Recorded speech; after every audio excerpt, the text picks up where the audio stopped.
flipping the table.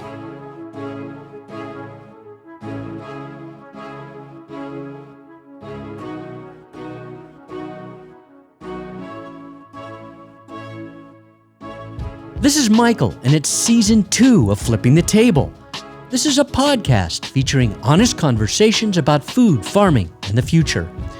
I do this because I'm inspired by all the people you will hear. Some of them I've known for decades, and others I've just met.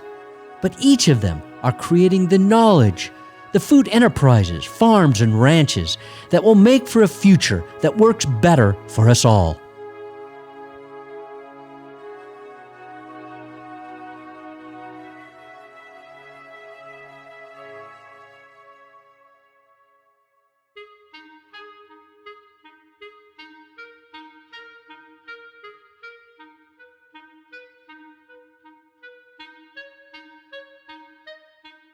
Across the nation, there is a bloom of nonprofit educational farms and gardens that teach food production and support food justice. These centers are important seeds for growing community resilience. They're led by charismatic advocates and educators, one of whom, Kathleen Finlay, will meet today as we begin a series on these leaders and their centers. The emergence of these seeds of change began as a trickle, but has become a steady flow of land-shaping waves. It may have begun with Malabar Farms in Ohio, owned by the legendary screenwriter of the 30s, 40s, and 50s, Louis Bromfield. Malabar was a working farm shaped in the 1930s by the Dust Bowl tragedy and consequently most focused on soil conservation. It had become a demonstration site by the 1940s, when thousands of farmers from across the nation came to see Malabar each year for 2 decades. Today, Malabar is a state park. The Rodale Institute in Pennsylvania emerged in 1947 and was meant to be a demonstration center from the start.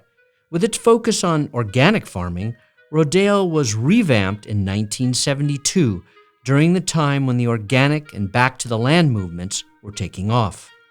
The 70s really marked the first wave of center openings.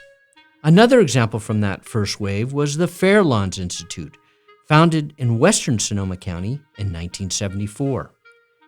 The second wave seemed to have hit in the 1990s. It was then that the Fairlawns site morphed into the Occidental Arts and Ecology Center. You'll learn more about that center and its leader, Dave Henson, in our March 19th episode. So the second wave also saw the founding of Growing Power in 1995 by Will Allen. The former pro basketball player bought the last farm on the outskirts of Milwaukee and soon began to teach food production to community members. But today we'll focus on another second wave model, the Glynwood Center for Regional Food and Farming. Founded in 1993, it is located in the hill country above the gorgeous and fertile Hudson Valley of New York State. Glynwood is a teaching farm, but more importantly, it offers the business knowledge needed to keep a small farm alive. Great skill is required to make a farm work in a world where policies push producers to get big or get out, and where weather extremes like floods, fires, and droughts, or trade disputes, or pest invasions and labor shortages appear like a game of whack-a-mole for the farmer. The center is blessed with a visionary leader, Kathleen Finlay, another example of a powerful woman leader of the food movement. Kathleen was educated at UC Santa Cruz and Boston College. She honed her skills at Harvard, where she was director for the Center for Health and the Global Environment. As you will hear, she has a long history of environmental activism, predating her arrival to Glynwood in 2012. Kathleen has strategically focused on accelerating the development of regional and regenerative food systems by making the center a business incubator and long-term mentoring system, not simply a school for sustainable farming practices. I think you will take heart from Kathleen's passion, vision, and good work to provide our next generation of farmers with the skills needed to succeed while serving a regional food system.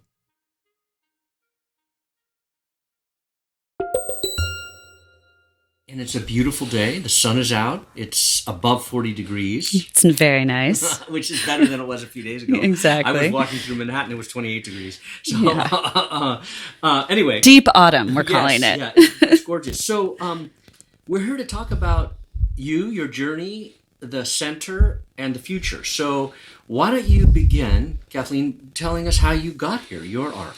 Yeah. I've always been passionate about the natural world. So really my journey has been tethered to a desire to want to conserve the natural environment, enjoy the natural environment, and a recognition that humans depend on the natural environment for their health and their well-being. So Are you from here? No, I grew up in California. And I grew up to California too. My mom raised me. She's Bermudian, so she's British. And actually, I credit a very early experience in my awakening around the natural world with a trip that she took me on to the foothills of the Sierra Nevadas to visit some British friends who were staying there. And I wandered around these woods and forests of kind of halfway between Sacramento and Tahoe, if you know where that is. And found a cave, an old mining cave, like from the gold rush. And I was young. I was like 8, and I had a flashlight, and I explored the cave with my flashlight, and then I shone my flashlight up on the ceiling, and the ceiling started to move a little bit. And I ended up awakening hundreds or maybe even thousands of bats. Wow. Who whooshed past me. And that for me was like my introduction to the wonder of nature. Like it was an awe. It was an awe moment. Fabulous. And so I went to school in Sacramento, and then I went to college in Santa Cruz at UC Santa Cruz and studied biology and writing, and wanted to express my love for nature through words and film and art, and really just became passionate about the desire to conserve the natural world. And that led me to discovering the world of the marine world. So I did a lot of scuba diving off the coast of California when I was an early adult. And because of my connection with Bermuda, I ended up going back to Bermuda and working for a U.S. oceanographic institution that's based in Bermuda. It's kind of like a wood, if people are familiar with Woods Hole. Right? It's a wonderful U.S. outpost for studying oceanography. And so, while I was there, I worked in sort of communications, helping people understand the importance of the ocean, which is kind of a hard sell, actually, because the ocean is so vast and unknowable that it's hard for people to understand that our health depends on the health of the ocean. And there was a group of physicians that started collaborating with us about really articulating those very direct connections between our health and the health of the oceans. Wow. What year was this, may I ask, just to get Let's see. This was sort of 96, Okay. 95, 96. And so we started something called the Center for Ocean and Human Health in Bermuda. And I just thought that was connecting the natural world to health was really smart and helped people understand the importance of nature and the services we get from nature as humans. And that led me to meet some physicians from Harvard Medical School who shared that interest in communicating the importance of the natural world through a human health lens. And they were talking not only about ocean health, but what effects the loss of biodiversity are going to have on human health, what the impacts of climate change are going to have on human health. And a group of physicians that had started a center at Harvard Medical School asked me to join them.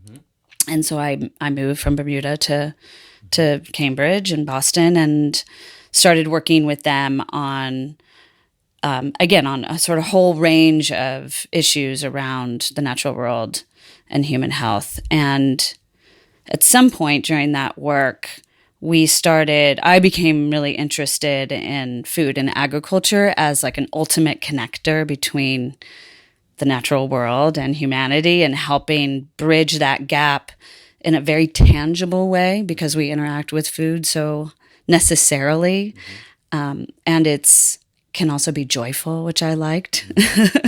So at that center at Harvard Medical School, we started a program around agriculture, food, health, and environment. And I did a lot of work that articulated those connections in a kind of a typical academic setting. We also had the opportunity to teach medical students and school public health students. It was one of the only classes at a medical school that talked about environmental issues and their human health implications. I was really proud of that. And I did some tangible work in Boston, working with the university on its procurement policies. And we started the first edible garden at Harvard. And I worked with some of the hospitals, the affiliate hospitals, around their efforts to increase human health outcomes and source locally and things like that. So that work was great. How long were you there? I was there 14 years. Wow. You were early in. Yeah. And I credit the founders of that center, these two physicians, Eric Shivian, still working away on these issues.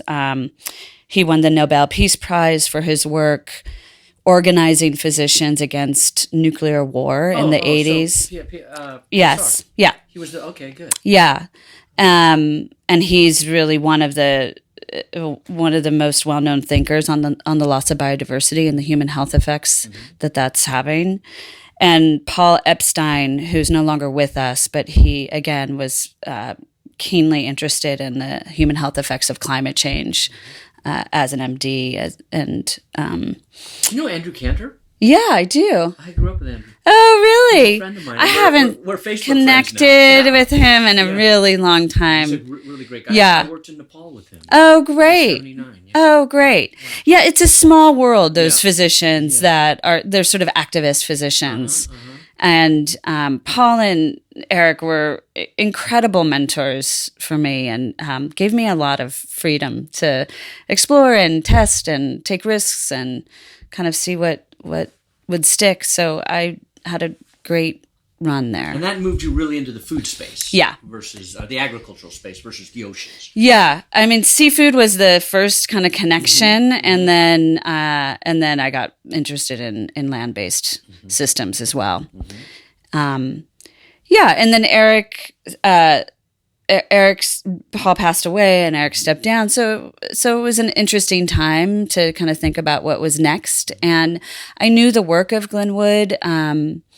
Another mentor, Fred Kirscherman, who's on the board of Stone Barns. I'd worked with him for years, and Dan Barber is a friend, and I knew Judy, who was my predecessor.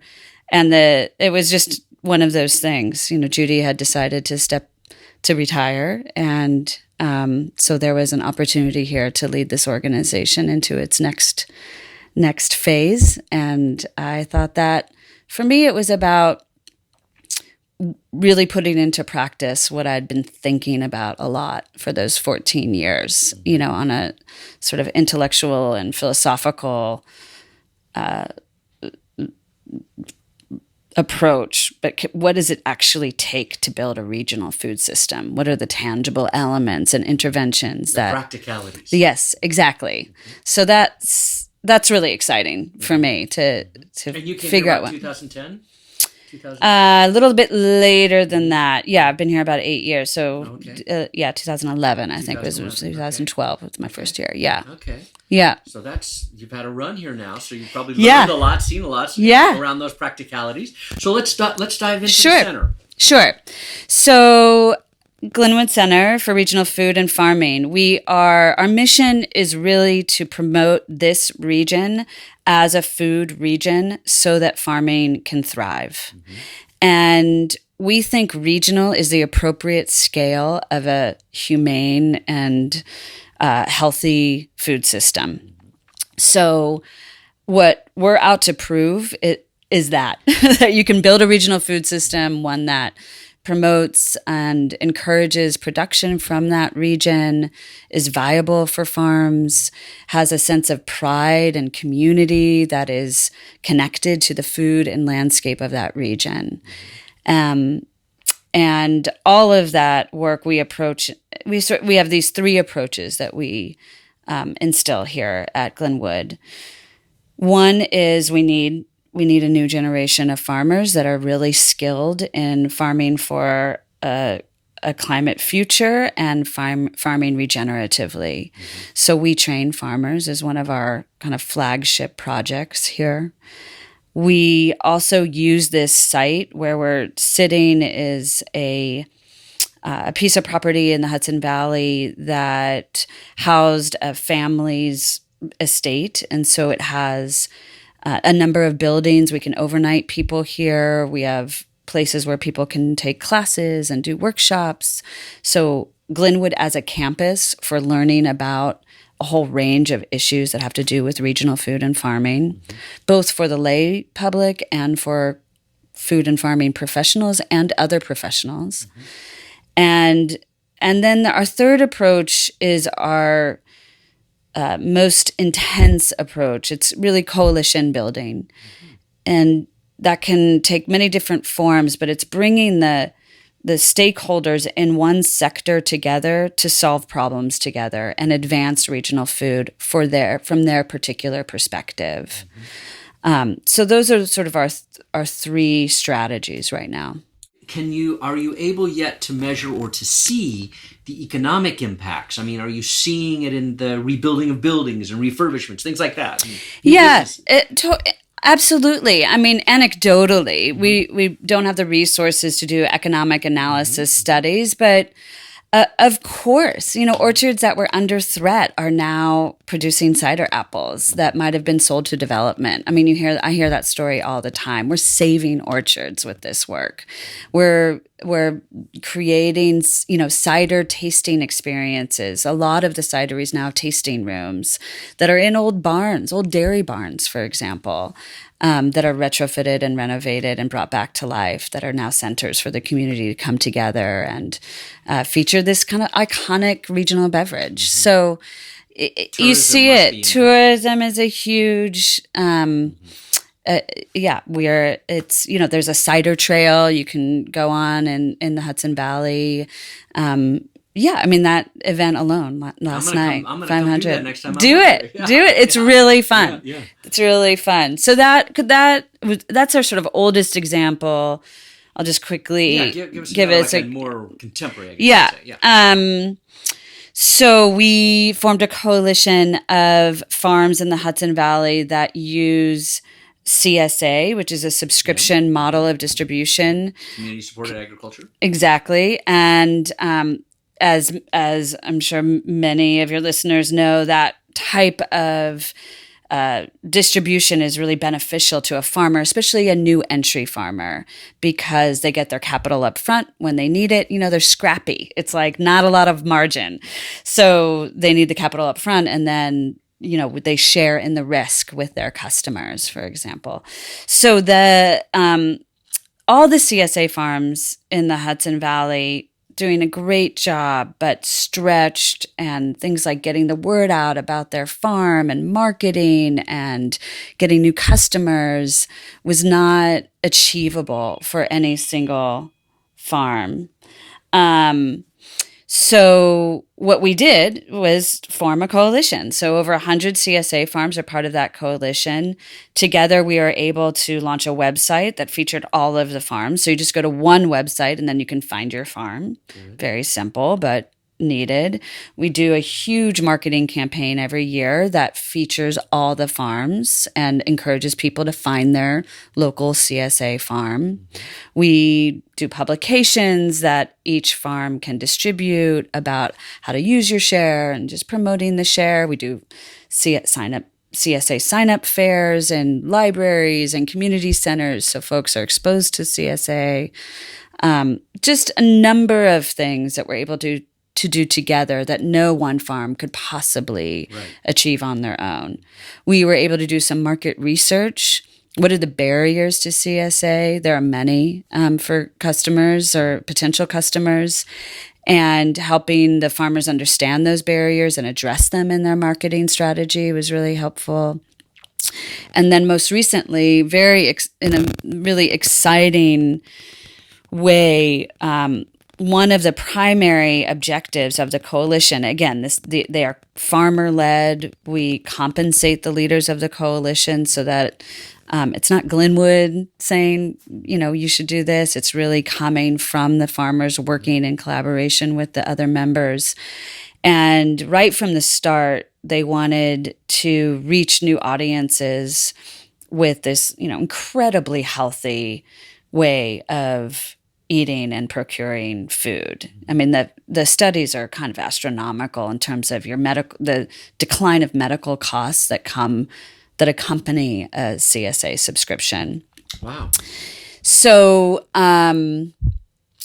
the farmers really wanted to figure out how we could serve folks that aren't well-resourced financially, and we just received a grant from the federal government that will allow us for the first time to invite folks who are using food assistance dollars, SNAP dollars, to subscribe to a CSA. Nutrition assistance program. Is it the Feeney program or the?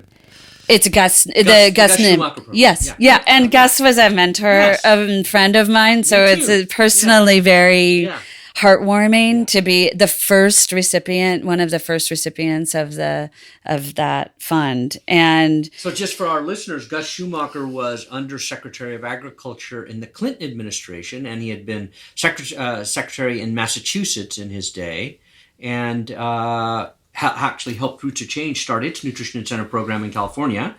And he, like for you and for me, he impacted lots of people and unfortunately died, I guess, 2 or 3 summers ago. Yeah.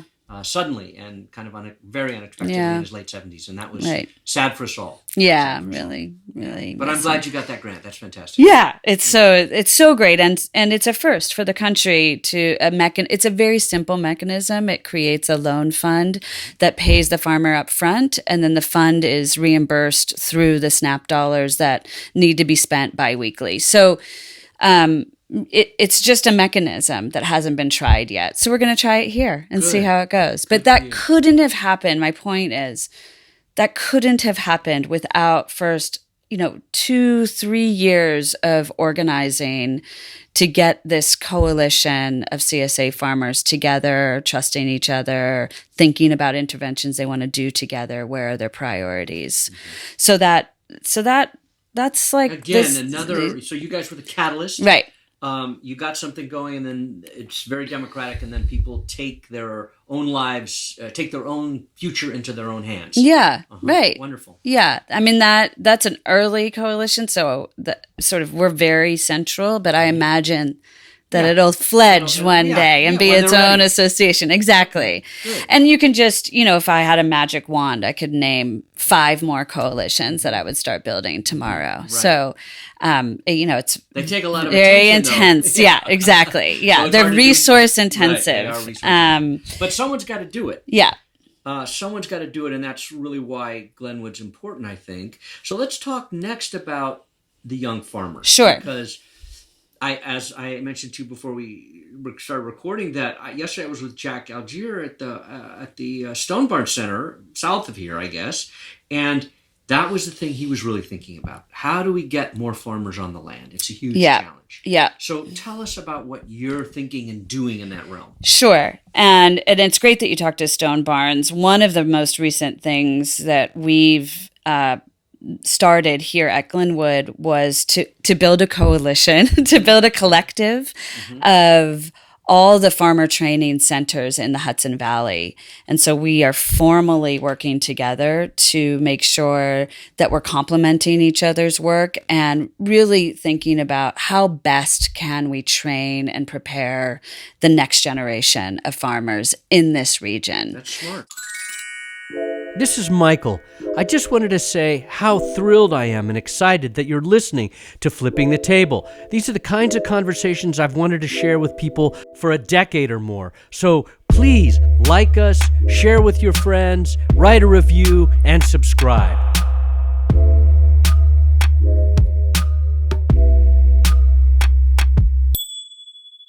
And then the other project that is now a few years old here is an incubator program. So we incubate farm businesses anywhere in their first 5 years of operation. And we provide a ton of services to them, advice and technical assistance on their field and on their operation, and then a lot of training around just running a business. So marketing, business planning, Is it coaching staff or issues. courses? A combination of both. So in the winter, we have a number of courses that all the incubator participants take together.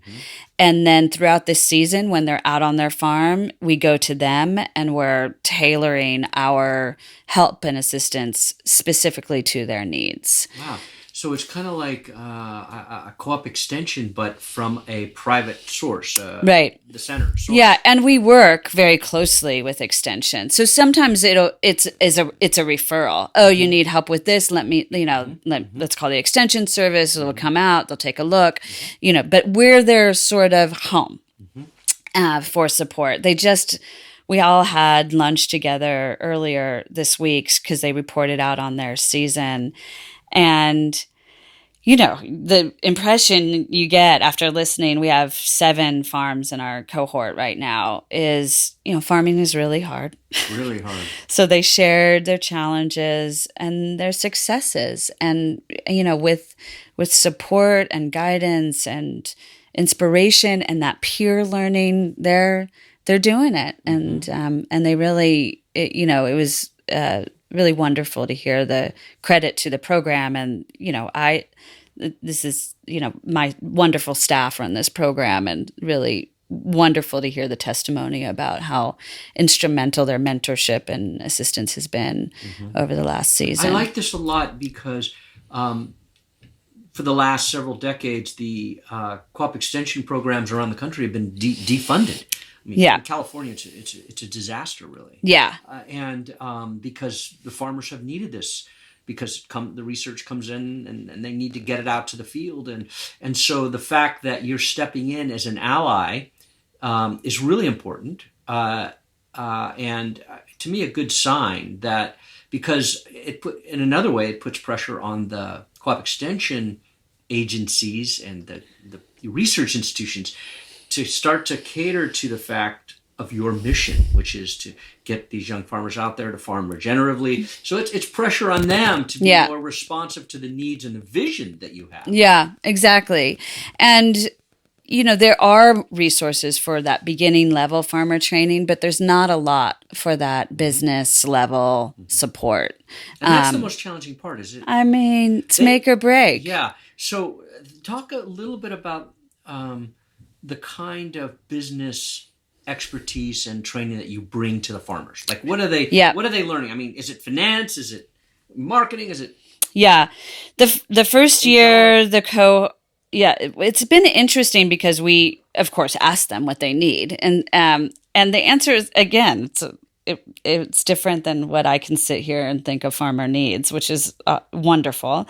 But they start the year with a deep dive into business planning, business management. So we we have this wonderful external faculty member that takes them on an 8 or maybe even longer week course of like learning QuickBooks, how you manage it, what, just like nitty gritty of like running a small business.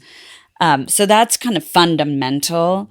But what we've heard a request for and have responded to is the softer skill sets of running a business. So personnel, business management, relationships, whether it's with the landowner, if there's a landowner, or with the business partners. Another interesting fact is that it might even be 100%, that might be true, 100% of the farms that we've incubated over since the inception of this program are partnerships, because farming is risky, and so it makes sense that they would share the burden of that risk.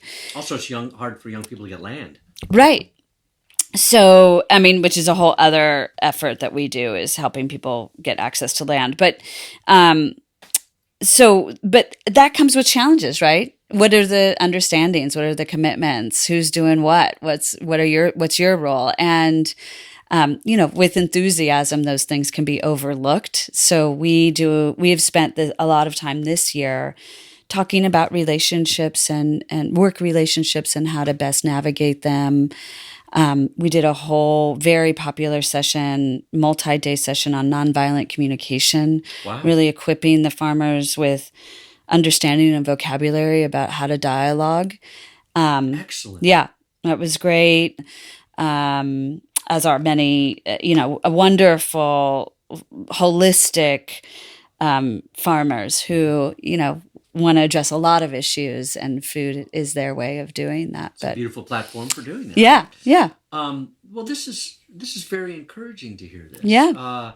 Given the coalition work you've been doing for years, you seem well positioned to be the ones to weigh in with farmers on the trainings around this. How do you work with complex groups of people? Yeah, for sure. And agriculture is like one of the most relationship dependent endeavors on our planet, it seems to me. It's a relationship with the land. And, I always feel like people think of farms and they think of them as almost devoid of humans. But the actual relationships between buyer and seller and distributor and, marketer and, all of those neighbors, and it's an intense system of relationships, right? Which is probably why I'm drawn to it, because I like relationships. Being biologically oriented. Yeah.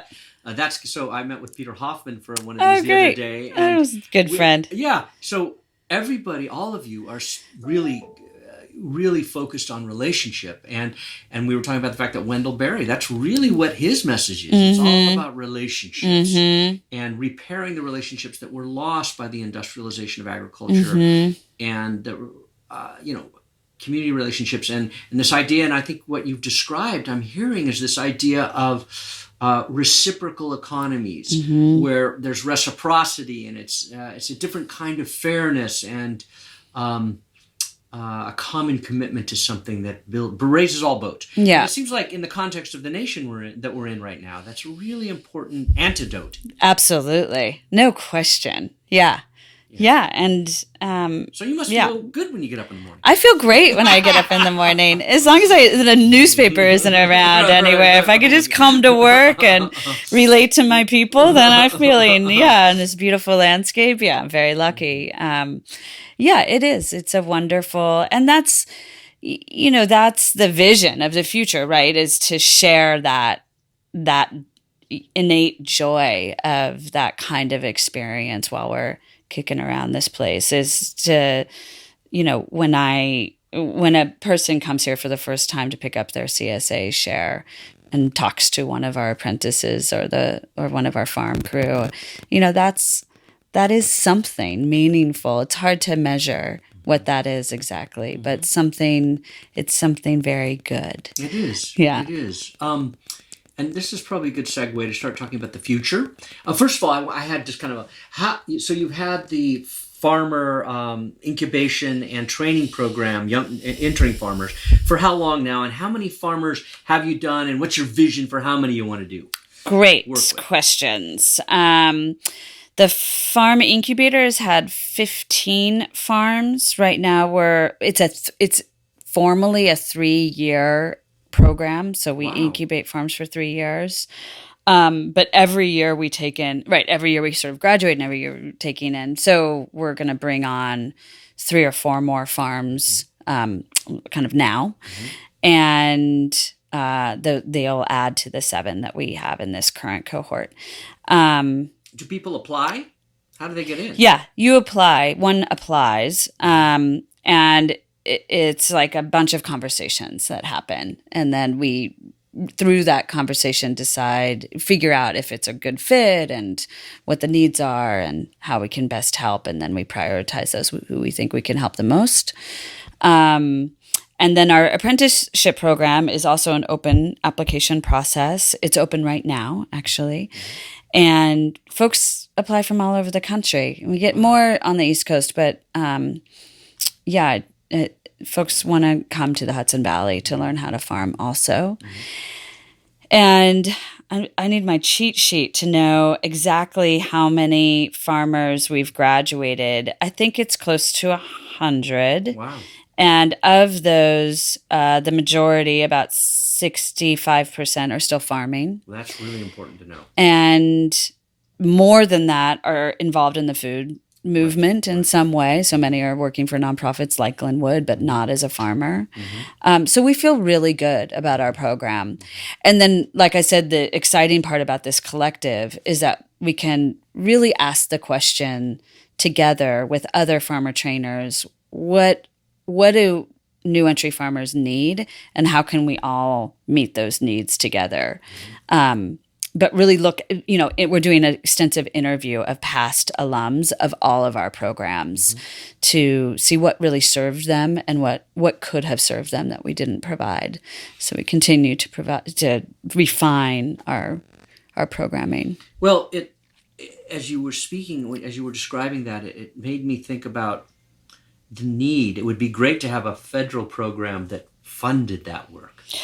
USDA should be supporting that work. USDA is supporting the incubator program through the Beginning Farmer Ranch and Development Program. Yeah.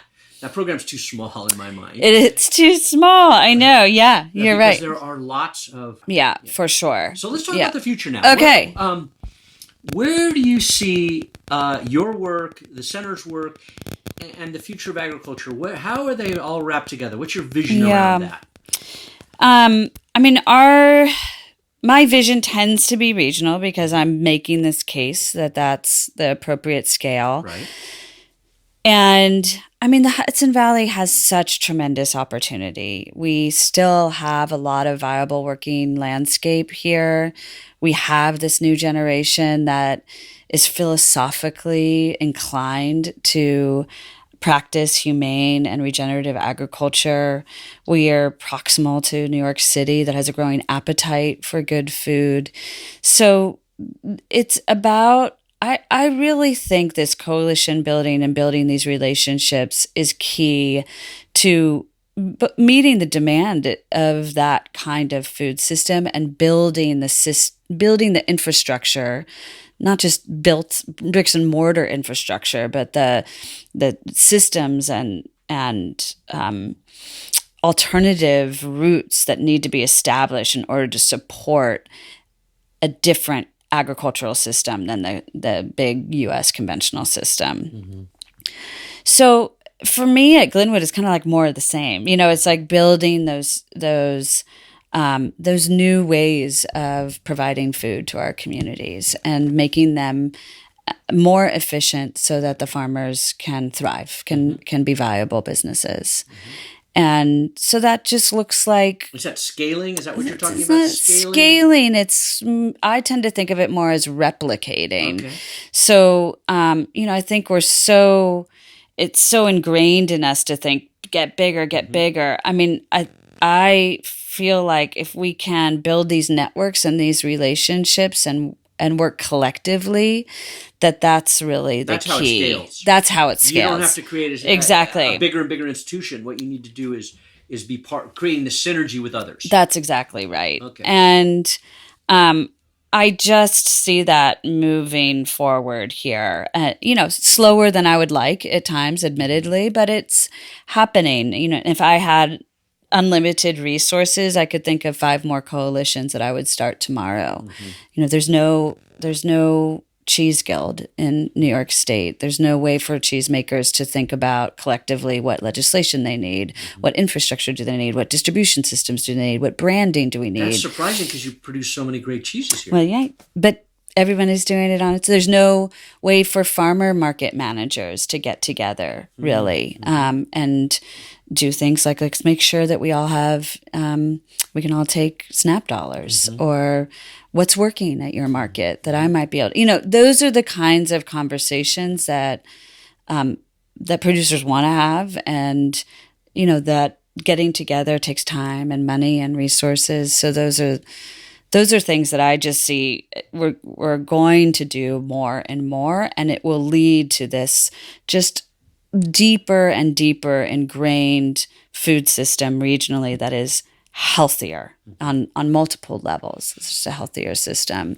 And then that work ultimately inspires other regions in the United States. And we spend a lot of time both in with reciprocity, learning from other regions and then sharing what we're learning. And so if you kind of think of Glynwood's efforts, again, a kind of replicable model, of a lot of different little hubs that are trying in their way to turn the volume up on regional production, then you start to see sort of a web of these efforts throughout the country that like starts to, exactly like your psyllium, that starts to stand up against these very ingrained conventional commodity food systems that aren't doing us any good at all, frankly. So it reminds me of a New York Times piece earlier, maybe it was last week or this week, I can't remember but it's been recent, that talked about in the Midwest, where big commodity agriculture has been dominant and basically over everything, and the loss of retail stores, and the people that are creating co-op stores again, linking to local farmers to actually make local food accessible. Yeah. Or any food accessible. Yeah. That's not corn. Right. Yeah.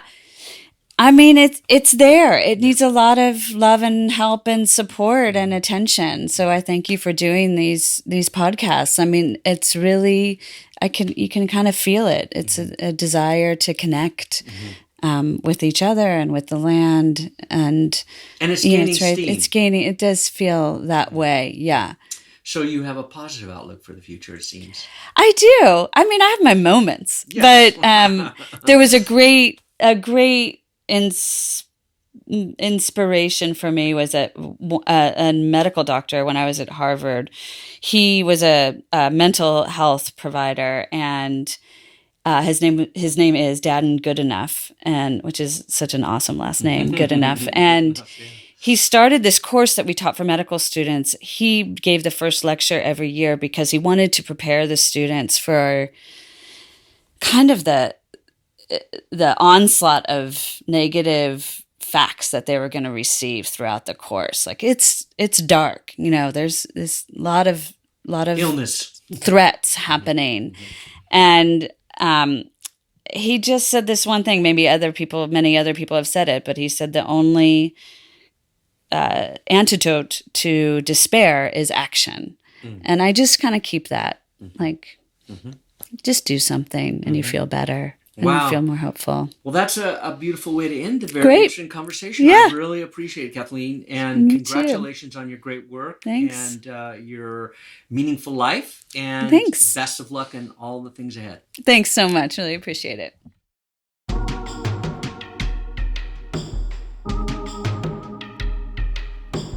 Hey, this is Michael. As you know, Flipping the Table is sponsored by Roots of Change.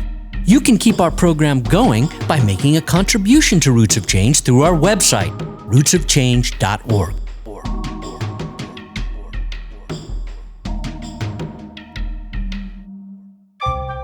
Flipping the table.